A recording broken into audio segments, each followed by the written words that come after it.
Hello, my name is Andrej Tichy. I'm a verification manager and the tech lead here at the Codasip. Through this video, I would like to kick off the series of verification videos where we will discuss more about the verification concepts. By this video, I would like to discuss more about verification, what the verification engineer is doing, and why I believe it's so critical. So if you want to know why I believe the verification engineers are the heroes behind the scenes, you are watching the right video. Okay, so why verification is so important? Firstly, let's start with some numbers. In the 2014, i7 had 2.6 billion of the transistors. In the 2021, M1 had 16 billion of the transistors. In the 2023, M2 had 67 billion of the transistors. That's the massive increase in the complexity of the designs. And with the complexity of the designs, comes opportunity with the much complex bugs. This growing complexity comes with another challenge. As we are moving towards the smaller and smaller technologies, the cost of the fabrication significantly increase.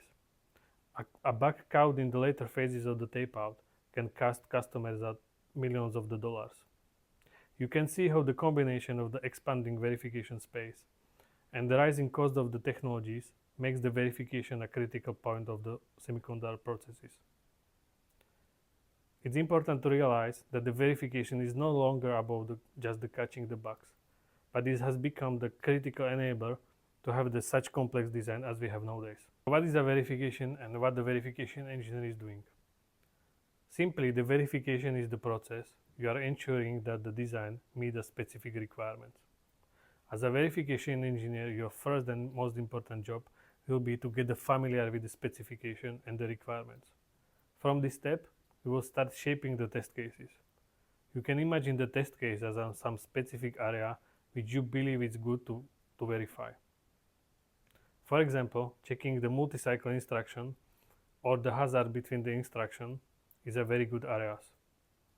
Anyway, the test cases should give you a comprehensive idea what you are going to test. The next step is the verification strategy.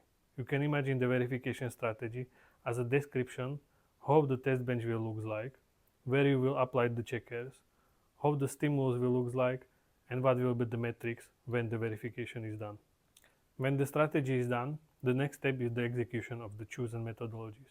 Here are many methodologies which you can use in the verification, but typically we are using the test bench with some random stimulus and the checking with the golden model. In the next videos, we will more discuss about these concepts in the more details. Now let's discuss about some more specific about the CPU verification. Usually we have three types of the common approaches in the CPU verification. First is the architecture level.